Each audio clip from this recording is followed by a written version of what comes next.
صرف مرثیہ اور نوحے سننے سے محبت اہل بیت نہیں ملتی، دلوں کو جب تک رنگ نہ دیا جائے عشق اہل بیت میں، اور رسول اللہ صلی اللہ علیہ وآلہ وسلم نے جو سیدھا سیدھا رستہ بتایا ہے اس راہ پر نہ چلا جائے، تب تک اہل البیت کی محبت نصیب نہیں ہو سکتی۔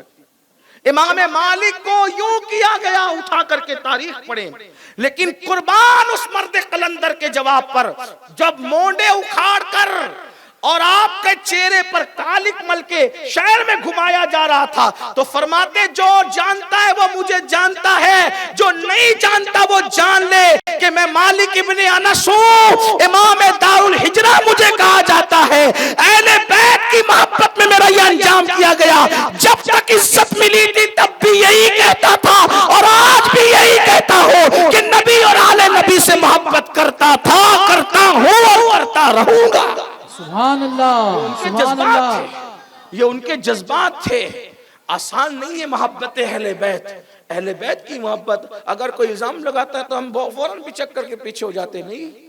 امام شافعی رحمت اللہ تعالی علیہ کا فرمان سنیں، آپ فرماتے ہیں امام شافعی رحمت اللہ علیہ کہ اہل بیت کی محبت میں لوگ ہمیں تانا دیتے ہیں، اور پھر آپ لکھتے ہیں کہ جب میں علی کی فضیلت بیان کرتا ہوں، امام شافعی کہتے ہیں جب میں مولا علی کی فضیلت بیان کرتا ہوں تو لوگ مجھے جاہل لوگ مجھے رافضی کہنے لگتے ہیں، اور جب میں صدیق اکبر کا ذکر کرنے لگتا ہوں تو جاہل لوگ مجھے صدیق اکبر کی محبت اور فضیلت بیان کرنے کے عوض میں مجھے ناسبی کہتے ہیں۔ آپ فرماتے ہیں واللہ، اب دیکھو سنیت بیان ہو، اصل سنیت بیان ہو رہی ہے، کہا کہ میں علی کی فضیلت بیان کروں تو لوگ مجھے رافضی کہتے ہیں، جاہل لوگ۔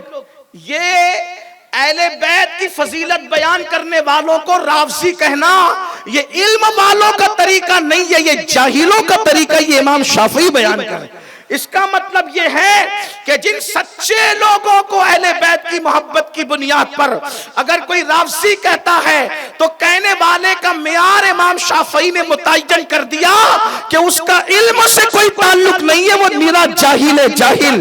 اور جو صدیق اکبر کی فضیلت کو سن کر کسی کو ناسبی کہے اس کا علم سے تعلق نہیں ہے، جاہل ہے، جاہل۔ اب امام شافعی اپنا عزم بیان کرتے، کہتے واللہ مجھے رافضی کہو یا ناسبی کہو، یہ دونوں محبت کو میں چھوڑ نہیں سکتا جب تک کہ میں ریت کے اندر دفن نہ کر دیا جاؤں، یعنی جب تک دنیا میں رہوں گا بہت شان سے ڈنکے کی چوٹ پر علی کے فضائل بھی پڑھتا رہوں گا، لیکن علی کی فضیلت پڑھنے میں صدیق کی توہین نہیں کروں گا۔ جو فضائل صدیق کے بیان کیے گئے ہیں، صدیق اکبر کا مرتبہ بھی بیان ہوگا اور مولا علی کا مرتبہ بھی بیان ہوگا۔ اسی کو 14ویں صدی کے میرے مجدد نے کہا ہے، اہل سنت کا ہے بیڑا پار، اصحاب حضور نجم ہے اور ناؤ ہے اطرت رسول اللہ۔ سبحان اللہ، سبحان اللہ۔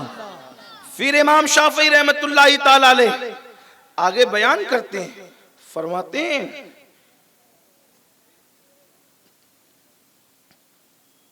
کہ اہل بیت کی منقبت یا فضیلت سننے سے کچھ لوگ گریز کرتے ہیں، اور اہل بیت کی فضیلت ان کو گلو لگتی ہے۔ امام شافعی کی باتیں امام بہقی، ابو بکر بہقی اپنی کتاب میں لکھ رہے ہیں امام شافعی سے متعلق کہ امام شافعی سے پوچھا کہ اہل بیت کی فضیلت اور منقبت جو پڑھتے ہیں تو لوگوں کو سننے میں وہ اس سے سننے میں گریز کرتے ہیں سننے سے، اور کہتے ہیں کہ یہ تو حد سے تجاوز کرنا، یہ تو رافضی ہے۔ تو اس وقت حضرت سیدنا امام شافعی جواب دیتے ہیں کہ ہم کسی مجلس میں حضرت علی اور ان کے دونوں شہزادے اور سیدہ فاطمہ الزہرا کا ذکر کرتے ہیں تو لوگ کہتے ہیں یہ حد سے بڑھ گئے، یہ رافضیوں کی باتیں ہیں۔ خداوند قدوس کے حضور میں امام شافعی کہتے ہیں میں ایسے لوگ سے بری الذمہ ہوں جو فاطمہ الزہرا کی محبت کو رفض گمان کرتے ہیں۔ اسی لیے تو میرے امام نے جب اہل البیت کی شان بیان کی تو کیا شان سے کہتے ہیں، پار ہائے صحف۔ اہل بیت کیا ہے؟ اہل بیت کیا ہے؟ ہمارا شہر گنبد و مینار کا شہر، اردو جاننے والا شہر، اہل علم کا شہر، مجمع میں بھی اہل علم موجود ہے۔ امام کیا کہہ رہے ہیں اہل بیت کو؟ پارہائے صحف گنچہائے قدس۔ گنچہ کس کو کہتے ہیں؟ کلی کو کہتے ہیں گنچہ، ٹھیک؟ پھول مسکرانے سے پہلے گنچہ ہوتا ہے نا، تو یہ کون سے گنچے ہیں؟ یہ گلاب کے، سنبل کے، چمپا کے، چمیلی کے گنچے نہیں ہیں۔ جنہیں ہم اہل بیت کہتے ہیں وہ باغ قدس کے گنچے ہیں۔ اور یہ کون سے پارے ہیں؟ یہ صحف کے پارے کہتے ہیں، پارہائے صحف گنچہائے قدس، اہل بیت نبوت پہ لاکھوں سلام۔ اور کہتے ہیں یہ بنے کیسے؟ تو کہتے ہیں خون خیر الرسول سے ہے جن کا خمیر، جو اللہ نے جس خمیر سے ان کو بنایا ہے تو ان کے خمیر کے اندر خیر الرسول کا خون شامل ہے۔ اور کہتے ہیں ان کی بے لوث طینت پہ لاکھوں سلام۔ اور کہتے ہیں جب کوئی باغ سجتا ہے تو کسی نہ کسی پانی سے سجتا ہے، جب کسی باغ میں بہار آتی ہے تو اس میں پانی ڈالا جاتا ہے، تو اہل بیت کو کے پودوں کو کون سا پانی دیا گیا؟ تو کہتے ہیں آب تطہیر سے، جس میں پودے جمے، اس ریاض نجابت پہ لاکھوں سلام۔ اور جب سیدہ پاک کی بات آتی ہے تو کہتے ہیں مچل کر کہتے سیدہ ظاہرہ طیبہ طاہرہ، سیدہ ظاہرہ طیبہ طاہرہ، جان احمد کی راحت پہ لاکھوں سلام۔ وہ احمد مجتبی جو سب کے دلوں کا چین ہے، فرش والے ہو یا عرش والے ہو، ان کی وجہ سے سب کو چین ملتا ہے۔ اگر اس محمد الرسول اللہ کے دل کا کوئی چین ہے، کوئی راحت ہے، تو اسے حسنین کی امی جان سیدہ فاطمہ کہا جاتا ہے۔ وہ جان احمد کی راحت ہے، مصطفیٰ جان رحمت کی کوئی راحت ہے تو اسے سیدہ فاطمہ الزہرا کہا جاتا ہے۔ انشاءاللہ کل ہم سیدہ پاک پر گفتگو کریں گے۔ تو عرض یہ کر رہا تھا، پھر امام شافعی رحمت اللہ علیہ آگے لکھتے ہیں، آگے سنیے امام شافعی کہتے ہیں، لوگ کہتے ہیں شافعی تو رافضی ہو گیا، تو امام شافعی اب جواب دیتے ہیں ہرگز نہیں، ہرگز نہیں، میرا دین رفض نہیں اور نہ ہی میرا عقیدہ رافضیت ہے، لیکن کسی شک و شبہ کے بغیر یہ میں ضرور کہتا ہوں کہ میں بہتر امام، بہتر ہادی سے محبت کرتا ہوں، اور رفض اور رافضیت سے میرا کوئی تعلق نہیں، لیکن وہ بہتر امام اور ہادی کون ہے؟ اسی کو علی ابن ابو طالب کہتے ہیں۔ پھر امام شافعی کہتے ہیں، فرماتے ہیں سوار، اے سواری کرنے والے سوار، تو مینا کی وادی میں ٹھہر جاؤ، مسجد خیف جو مینا کی مسجد ہے اس میں رہنے والے صبح کے وقت چلنے والوں کو آواز دو، جبکہ حاجی مینا کی طرف جانے لگے، جیسے دریائے فرات معجزن ہے، یعنی جیسے دریائے فرات میں طغیانی ہے، ویسے محمد ابن ادریس کے دل میں اہل بیت کی محبت کا سمندر ڈھانٹے مار رہا ہے۔ اس پر جن اور انسان کو میں گواہ کرتا ہوں۔ یہ سیدنا امام شافعی رحمت اللہ تعالی علیہ کا نظریہ ہے۔ اللہ اکبر۔ میرے آقا صلی اللہ علیہ وآلہ وسلم کے پیارے دیوانوں، حضرت سیدنا علی خواص، حضرت سیدنا علی خواص یہ صوفیہ کے اکابرین میں شمار کیے جاتے ہیں۔ وہ فرماتے ہیں اہل بیت اور سادات کا ہم پہ حق ہے کہ ہم ان پر صرف جسم قربان نہ کریں بلکہ اپنی روحیں قربان کر دیں۔ کیوں روحیں قربان کریں؟ کیونکہ اہل بیت کے جسم میں جو خون ہے وہ رسول اللہ کا خون ہے، اور جو گوشت ہے وہ مصطفیٰ جان رحمت کے خون سے ترتیب پایا ہے اور وہ سرایت کیے ہوئے ہیں۔ پھر اس کے بعد فرماتے ہیں حضرت سیدنا علی خواص رحمت اللہ تعالی علیہ کہ ان پر اپنی روحیں قربان کرو گے، ان کی محبت میں قربان ہو جاؤ گے تو تم خسارے میں نہیں رہو گے بلکہ اللہ تبارک و تعالیٰ تمہیں خسارے سے نجات عطا فرما دے گا۔ اللہ کے رسول مصطفیٰ جان رحمت صلی اللہ علیہ وآلہ وسلم ارشاد فرماتے ہیں جب تک میری امت میری اہل بیت سے محبت کرتی رہے گی، جب تک میری امت میری اہل بیت سے محبت کرتی رہے گی، میری امت جو ہے وہ اللہ اکبر متحد رہے گی. اور جب میری اہل بیت سے محبت کرنا چھوڑ دیں گے تو پھر اللہ اکبر خاندان خاندان بٹے گا، قبیلہ قبیلہ بٹے گا، لوگوں کے اندر فتنے پیدا ہوں گے، لوگ اختلاف اور انتشار کا شکار ہوں گے. آج کون نہیں چاہتا گھروں میں اتحاد ہو؟ آج کون نہیں چاہتا گھروں میں محبتیں ہو؟ آج کون نہیں چاہتا گھروں میں پیار ہو؟ آج کون نہیں چاہتا گھروں میں الفتیں ہو؟ میرے آقا صلی اللہ علیہ وسلم کے پیارے دیوانوں، اگر گھروں کو متحد رکھنا ہے، محلوں کو متحد رکھنا ہے، خاندان کو متحد رکھنا ہے تو ان سے محبت کرو نا جن سے اللہ کے رسول نے محبت کرنے کا حکم دیا. آقا علیہ السلام فرماتے ہیں میرے بعد تم ضرور آزمائے جاؤ گے کہ تم میری اہل بیت کے ساتھ کیا سلوک کرتے ہو. آقا علیہ السلام فرماتے ہیں میرے بعد میری اہل بیت کے معاملے میں تم میرے خلیفہ بننا، یعنی جیسے مجھے محبت کرتے دیکھتے ہو ویسے تم میری اہل بیت سے محبت کرنا. اللہ کے رسول صلی اللہ علیہ وآلہ وسلم کے شہزادے حضرت سیدنا امام جعفر صادق سے کسی نے پوچھا، اللہ کا فرمان ہے، اللہ ارشاد فرماتا ہے وَاعْتَصِمُوا بِحَبْلِ اللَّهِ جَمِيعًا وَلَا تَفَرَّقُوا، اللہ کی رسی کو مضبوطی سے پکڑ لو اور فرقوں میں مت بٹو، فرقہ واریت کا شکار مت ہو جانا، خدا کی رسی کو مضبوطی سے پکڑنا. تو بتائیے اللہ کی رسی کیا ہے؟ تو امام جعفر صادق کہتے ہیں اللہ کی عزت کی قسم، اللہ کی رسی جسے کہتے ہیں وہ ہم اہل بیت ہیں. اہل البیت اللہ کی رسی ہے. اللہ کی رسی پکڑنا ہے تو اہل بیت کا دامن پکڑو. آئیے یہاں پر ایک بات اور عرض کروں، اہل بیت سے تم جو کرو گے اس کا اثر ڈائریکٹ انڈائریکٹ سیدنا علی مرتضیٰ، سیدہ فاطمہ اور رسول اللہ تک پہنچتا ہے. آئیے اس کو سنیں.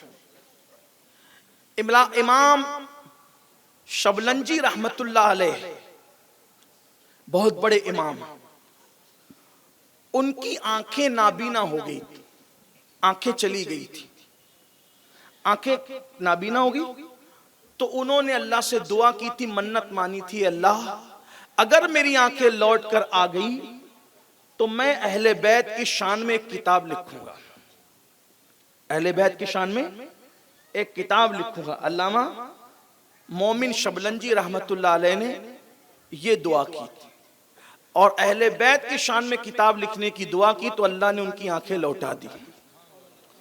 تو انہوں نے ایک کتاب لکھی، اس کا نام ہے نور الابصار، آنکھوں کا نور. اور پھر انہوں نے اہل سنت کے دستور کے مطابق کتاب تو اہل البیت پہ لکھی لیکن خلفائے راشدین کو پہلے بیان کیا. اللہ کے رسول علیہ السلام کا ذکر کیا، خلفائے راشدین بڑے خوبصورت لب و لہجے میں کی. اور ہمارا اہل سنت کا طریق یہی ہے کہ جب ہم اہل البیت کا ذکر کرتے ہیں تو بطور تبرک برکت کے لیے صحابہ کا ذکر بھی کرتے ہیں تاکہ اہل بدعت اور اہل سنت میں فرق ہو جائے. ہمارا وطیرہ بھی جیسا کہ آپ بھی ہمیں دیکھ رہے ہیں، 25 سال سے دیکھ رہے ہیں الحمدللہ، جب بھی ذکر اہل بیت کی محفل سجتی ہے کہیں نہ کہیں درمیان میں ذکر صحابہ ہم ضرور کرتے ہیں. اور یاد رکھنا مجبور ہو کر نہیں کرتے، مسرور ہو کے کرتے ہیں کیونکہ وہ ہمارا مسلک ہے. کسی کے خوف سے نہیں کرتے، اپنے ایمان کے شوق سے کرتے ہیں کیونکہ وہ ہمارا مسلک ہے. اور آپ کو بھی کہتے ہیں صحابہ اور اہل بیت ہمیں کسی ایک کا بھی دامن نہیں چھوڑنا کیونکہ اللہ کے رسول علیہ السلام نے فرمایا میرے اہل بیت کشتی نوح کی طرح، مثال اہل بیتی کسفینۃ نوح، مثال میری اہل بیت کشتی نوح کی طرح، مثال اہل بیتی کسفینۃ نوح، میری اہل بیت کشتی نوح کی طرح. اب جو اس میں سوار ہو گیا وہ نجات پا گیا، جو پیچھے رہ گیا ہلاک. اور پھر فرمایا اصحابی کالنجوم، میرے صحابہ ستاروں کی طرح. دیکھو دونوں کو حضور علیہ السلام نے جوڑ کر بیان کیا، حالانکہ حدیث تو الگ الگ ہے لیکن دونوں کو جوڑا کس طرح سے کہ صحابہ ستاروں کی طرح اور اہل البیت کشتی نوح کی طرح. تو جب اندھیرے میں کشتیاں چلتی تھی تو سمندروں کے اندر تو نہیں ہوتا نا کہ ممبئی اتنا کلومیٹر، ایسا تو نہیں ہو سکتا نا، وہاں تو کوئی کھمبا نہیں کر سکتا نا. پھر اس دور کی بات ہے، اس دور میں تو روڈوں پر بھی جو ہے وہ پتھر نہیں تھے کہ فلاں علاقہ اتنا کلومیٹر. تو کشتیاں اندھیرے میں کیسے منزل کی طرف بڑھے گی؟ تو اس کے لیے وہ ستاروں کو دیکھ کر کے رستہ طے کرتے تھے.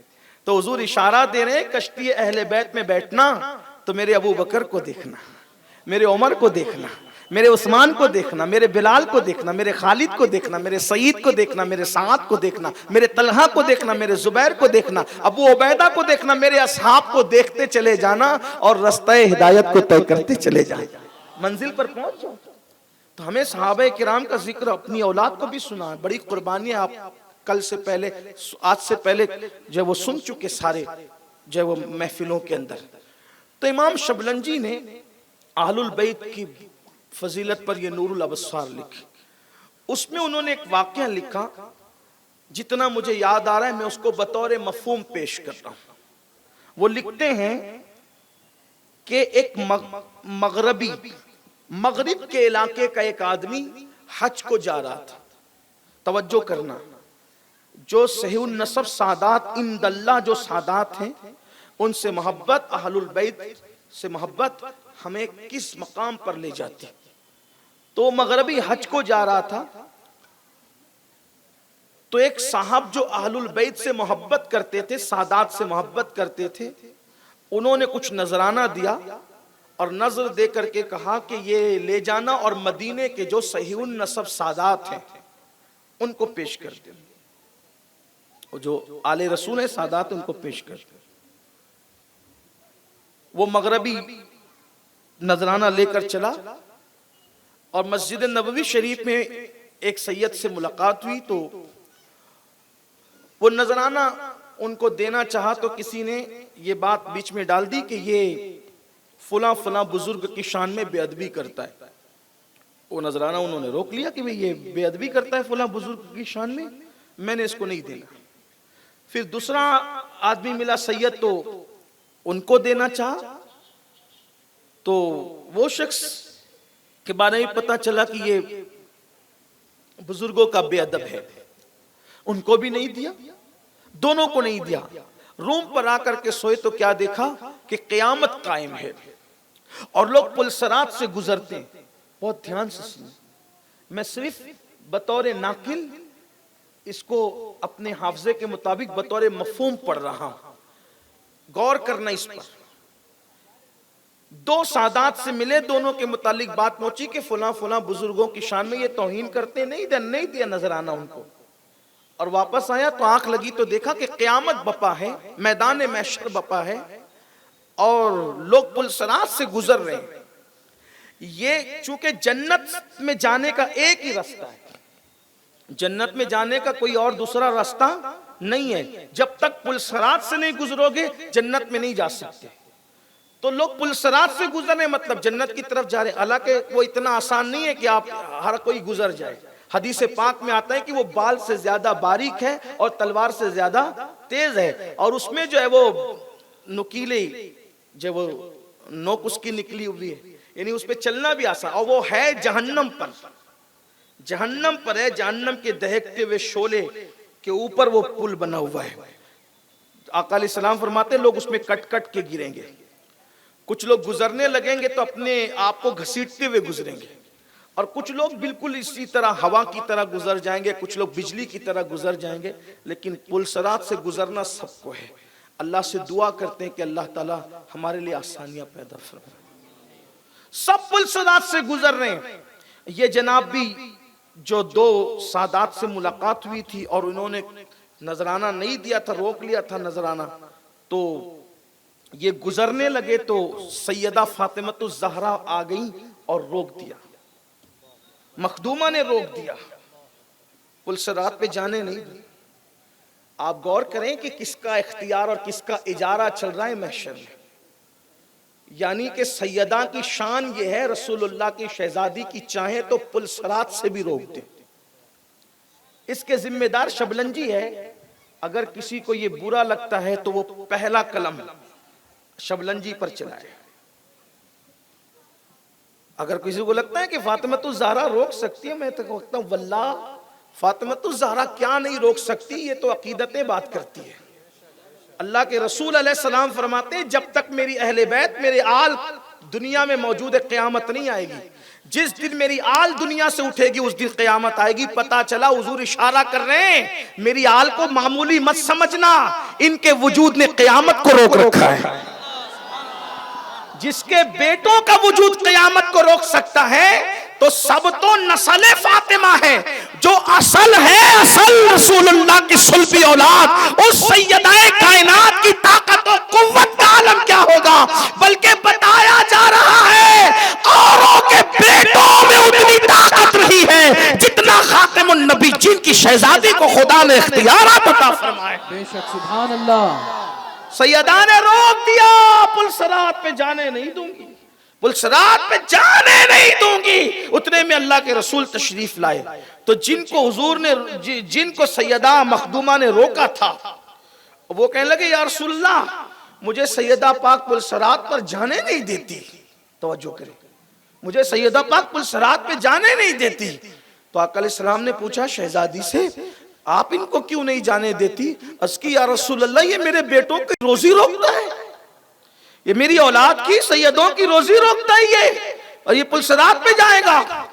تو پھر اس نے حضور سے کہا یا رسول اللہ وہ جو ان کے بیٹے ہیں وہ فلاں فلاں بزرگوں کی بے ادبی کرتے ہیں، فلاں فلاں بزرگوں کو کی شان میں اچھے کلمات نہیں کہتے۔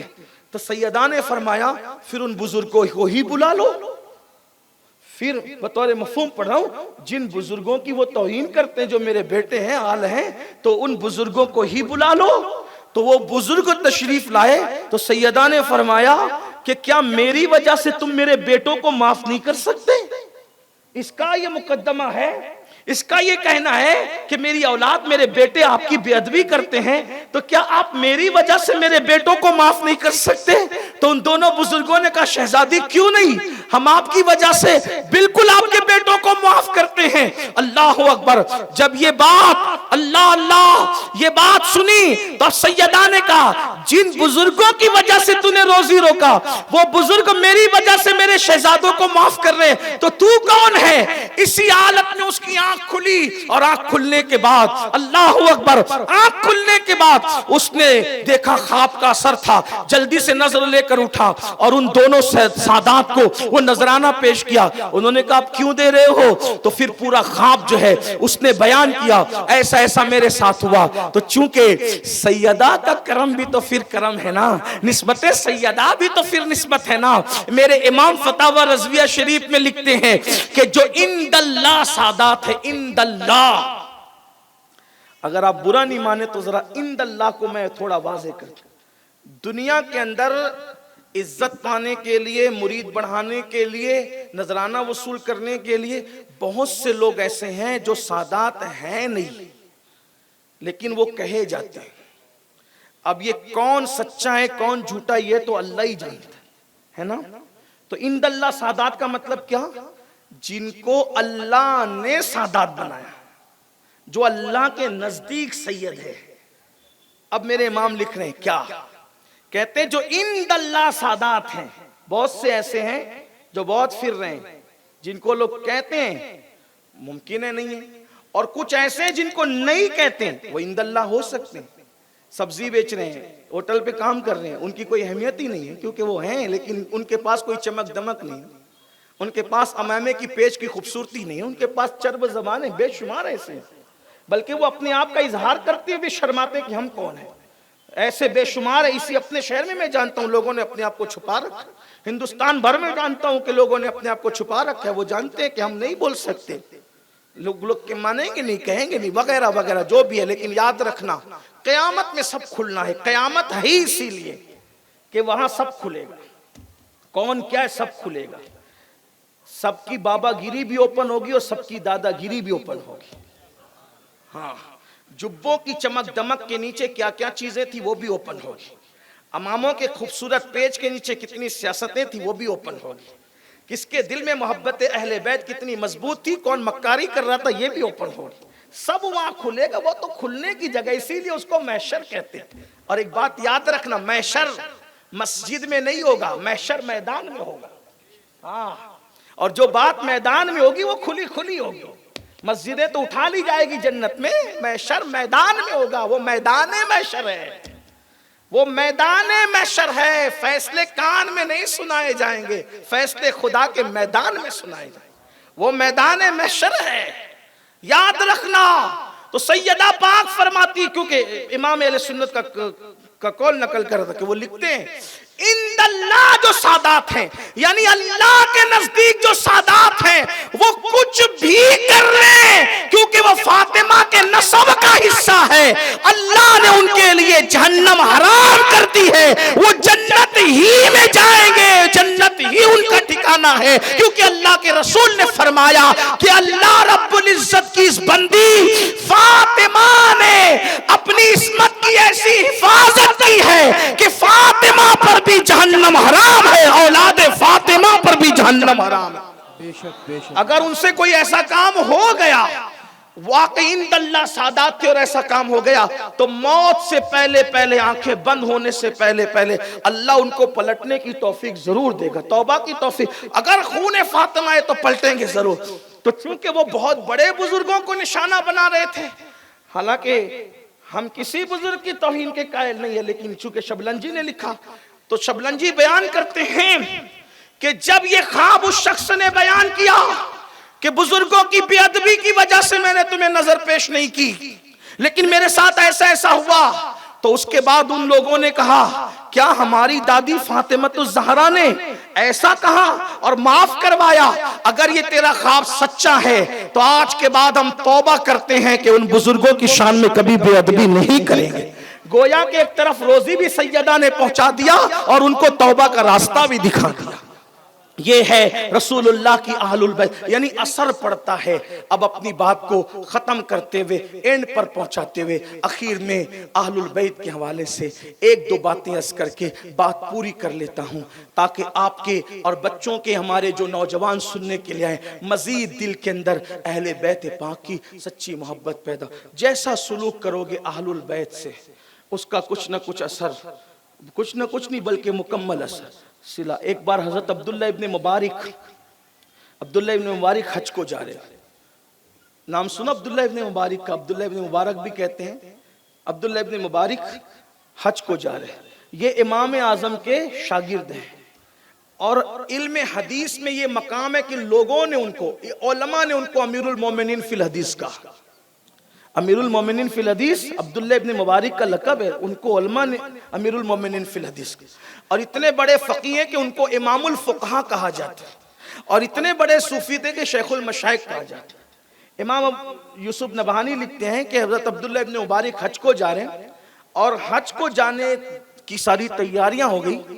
ان کو پتا چلا کہ میری بستی میں ایک سید زادہ رہتا ہے، آل رسول رہتا ہے سید زادہ، اور وہ پریشان ہے، تکلیف میں ہے، اس کے پاس مال دولت نہیں ہے، حیران پریشان ہے۔ تو انہوں نے سوچا کہ میں ان کے نانا کے یہاں جاؤں گا، حج کے بعد تو مدینہ شریف جاؤں گا، ان کے نانا کے یہاں جاؤں گا، سید پریشان ہے اس کو چھوڑ کر، آل رسول تکلیف میں اس کو چھوڑ کر میں جاؤں گا، ان کے نانا کو کیا منہ دکھاؤں گا؟ تو انہوں نے کیا کیا، حج کا سارا پیسہ اٹھا کے اس آل بیت نبوت کے چشم و چراغ کو پیسے اٹھا کر دے دیے، اور ساتھیوں سے کہا اس سال حج نہیں، اللہ نے توفیق دی تو آئندہ سال حج کریں، اس سال نہیں جائیں گے۔ آل نبی کو تڑپا کے، ان کی ضرورت کو پیٹ کے پیچھے ڈال کے کیسے ہم حج پہ چلے جائیں؟ حج کی ساری رقم اٹھا کے دے دیا۔ اب دے تو دیا، حج کی تیاری ہونے کے بعد انسان اگر نہ جائے حج کو تو موت سے کم نہیں ہوتا، ایسا لگتا ہے جیسے جسم روح سے نکل، روح جو ہے وہ جسم سے نکل گئی، یہ حالت ہوتی۔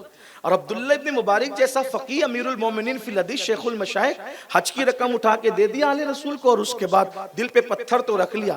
اب حج کر کے جب لوگ قافلے واپس لوٹیں تو جو آتا ہے آپ کہتے ہیں مبارک ہو، تو اللہ تمہارا حج مبارک کرے، تو اس کے بعد وہ بھی پلٹ کے کہتا ہے عبداللہ اللہ آپ کو بھی حج مبارک کرے۔ آپ پریشان ہوتے ہیں، ہر بندہ آپ کو مبارکباد دے رہے، تو آپ کہتے ہیں، سوچتے دماغ میں، دل میں، اللہ میں تو حج کو گیا نہیں، جو آتا ہے مجھے مبارکباد پیش کرتا ہے، حج کی یادیں دلاتا ہے، ارکان کی یادیں دلاتا ہے۔ تو عبداللہ مبارک اسی سوچ میں تھے کہ سو گئے، خواب میں فرشتے کی زیارت ہوئی، اور کہنے والا کہہ رہا ہے عبداللہ تو نے میرے نبی کی آل کو حج کا پیسہ اٹھا کر کے دیا نا، تو اس کا انعام تجھے یہ ملا کہ اللہ نے تیرے ہم شکل ایک فرشتہ پیدا کیا، اور تجھے انعام یہ دیا کہ وہ فرشتہ قیامت تک تیری طرف سے حج کرتا رہے گا اور تجھے اس کا ثواب ملتا رہے گا۔ سبحان اللہ یعنی سبحان اگر اللہ تو حج کو جاتا تو تجھے ایک ہی حج کا ثواب ملتا، آلے نبی پر اپنی رقم قربان کر دی تو اب تیرے، اور پھر فرشتے کو عبداللہ کا ہم شکل کیا گیا. توجہ تو کریں، فرشتے کو ہم شکل عبداللہ ابن مبارک پیدا کیا گیا، اور وہ فرشتہ جو ہے وہ قیامت تک ہر سال حج کرے گا اور اس کا اجر عبداللہ ابن مبارک کو ملتا رہے گا. یہ ہے برکتیں آل نبی سے محبت کرنے کی. سوچو جب عبداللہ ابن مبارک کے دور کے سادات سے محبت پر یہ صلہ ہے تو جو ڈائریکٹ نبی کے شہزادے ہیں سیدہ فاطمہ کے لگتے جگر حسن و حسین ہیں، حسنین کریمین ہیں، امامین کریمین ہیں، جب ان سے ہم پیار کریں گے تو اللہ ہمیں کیا صلہ عطا فرمائے گا، کیا بدلہ عطا فرمائے گا. اس لیے اہل بیت سے محبت کرو، عمر میں برکت ہوگی. اہل بیت سے محبت کرو، کیا ملے گا؟ مال میں برکت ہوگی. اہل بیت سے محبت کرو، اتحاد باقی رہے گا تمہارے خاندان میں. اہل بیت سے محبت کرو. آقا فرماتے ہیں، امام راضی حدیث لائیں کہ اہل بیت سے محبت کرو گے تو ایمان پر خاتمہ نصیب ہوگا. اہل بیت سے محبت کرو گے مرو گے کہیں بھی شہادت کی موت نصیب ہوگی. اہل بیت سے محبت کرو گے ایسے جنت میں ڈالا جائے گا لے جا کر کے جیسے دلہن کو دولہا کے گھر سجا کر لے جایا جاتا ہے. اہل بیت سے محبت کرو گے تو حساب نہیں ہوگا، انشاءاللہ بے حساب جنت میں داخل کیا جائے گا. اہل بیت سے محبت کا صلہ کیا چاہیے، اور پھر کتنا بڑا صلہ، اور جنت بھی کہاں ملے گی. آقا فرماتے جس درجے میں میں محمد رہوں گا اسی درجے میں جو وہ اہل بیت سے محبت کرنے والے رہیں گے. اسی لیے صحابہ ہو، اہل البیت، صحابہ ہو، تابعین ہو، تبع تابعین ہو، ائمہ مجتہدین ہو، اولیاء کاملین ہو، سب نے سچی محبت کی اہل بیت سے، اور اہل سنت کا یہی وتیرہ رہا. اسی لیے امام عبد الوہاب شارانی لکھتے ہیں کہ کم سے کم اہل بیت کی محبت میں اتنی کرتا ہوں جتنے مصر کے والی کی محبت کی جاتی ہے اور تعظیم کی جاتی ہے. فرماتے ہیں اہل البیت کے افراد میں سے اگر کوئی کسی عورت کو طلاق دے دے تو ادب کی وجہ سے اس سے نکاح نہ کرنا. اہل البیت کے افراد اگر زمین پہ بیٹھے ہوں تو تم اوپر نہ بیٹھنا، جو ان کے بیٹھنے کی جگہ ہے ان کی جگہ پہ نہ بیٹھنا. ان کو نام لے کر کے نہ پکارنا، ان کے نام نہیں لینا، نام لے کے نہیں پکارنا. ایک مرتبہ امام اہل سنت سیدی اعلیٰ حضرت کے یہاں ایک سید صاحب رہتے تھے، کسی شخص نے ان کا نام لے کر کے پکار لیا.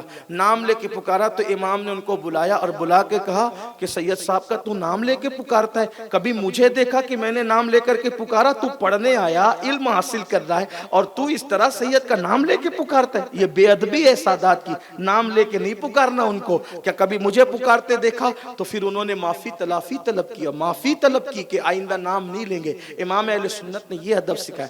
اہل البیت کا ادب 14ویں صدی میں ہم امام احمد رضا محدث بریلوی کے یہاں جو دیکھتے ہیں وہ ایک انفرادی شان ہے. آپ عید کی نماز پڑھتے تھے تو عید کی نماز پڑھ کر اس وقت تک کبھی اپنے ماں باپ کو بھی سلام نہیں کیا جب تک کہ نبی کے خانوادوں کے شہزادوں کو سلام نہ فرمائے. پہلے عید کی مبارکباد پہلی سادات کو، پہلے سادات کو عید کی مبارکباد، اس کے بعد والدین کو.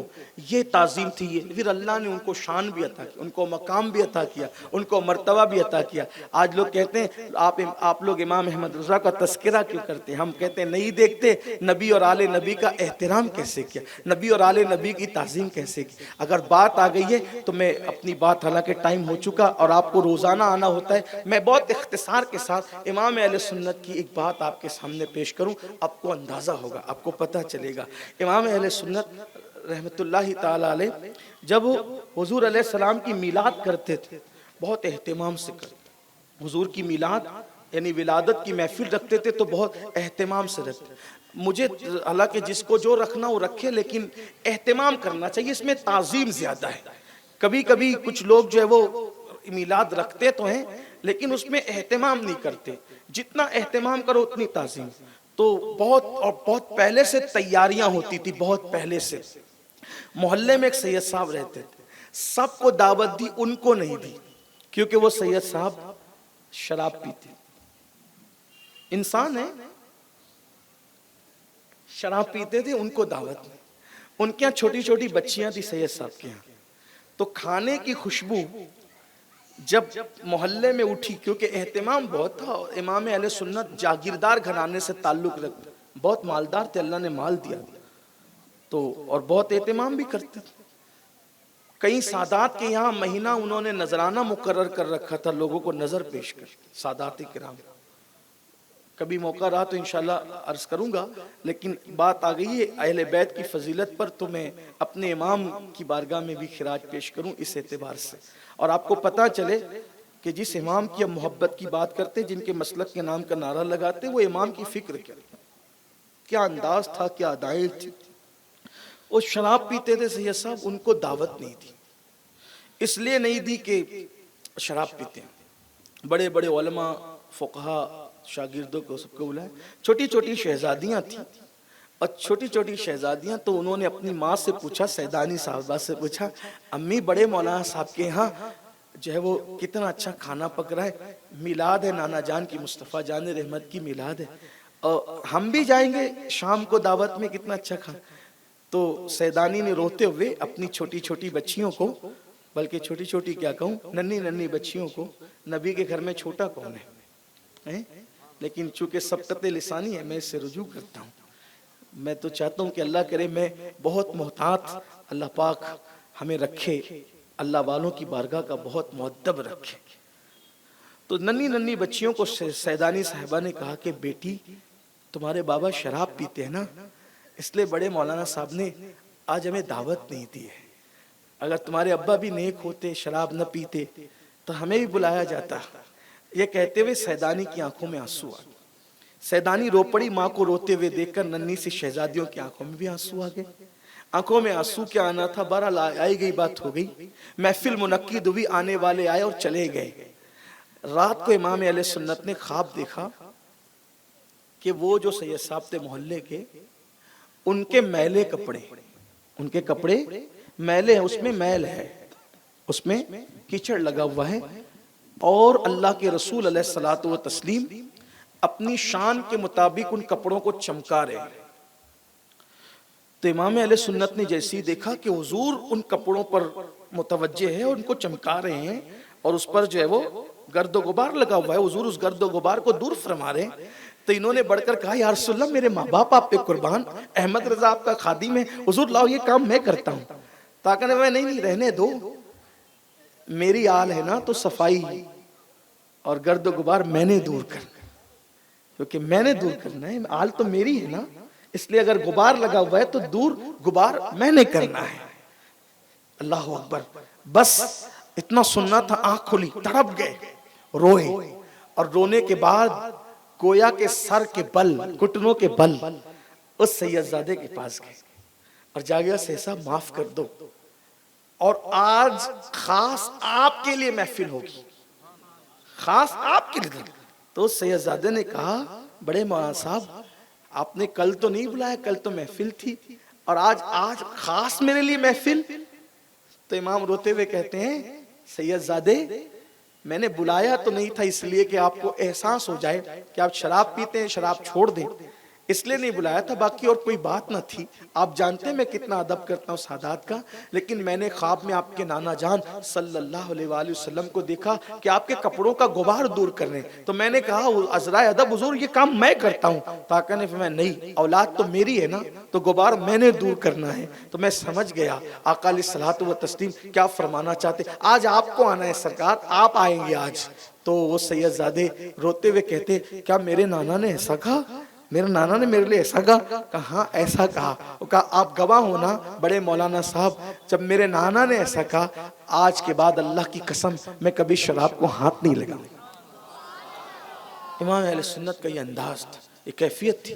اللہ تبارک و تعالی ہمیں اور قیامت تک ہماری نسلوں کو نبی اور آل نبی کی وفا نصیب فرمائے، ادب نصیب کرے، احترام نصیب کرے، اور اللہ تبارک و تعالی ہم سب کو اعتدال اہل سنت کے عقیدے پہ چلتے ہوئے احترام صحابہ کے ساتھ محبت اہل بیت نصیب فرمائے۔ محرم شریف کے ایام ہے تو آپ حضرات صدقہ دیں، نظر و نیاز پیش کریں، اور اسی طریقے سے غریبوں پر تصدق کریں، یتیموں پر اور بیواؤں کا ان کا خیال کریں، اور سبیل امام حسین کا اہتمام کریں، کثرت سے ذکر اذکار کریں، درود شریف کی کثرت کریں۔ انشاءاللہ تبارک و تعالی کل کا عنوان ہوگا سیدنا مولائے کائنات اور سیدہ فاطمہ الزہرا کی سیرت۔ آپ حضرات وقت پر تشریف لائیں تاکہ وقت پہ پروگرام شروع ہو سکے۔ السلام علیکم ورحمۃ اللہ وبرکاتہ۔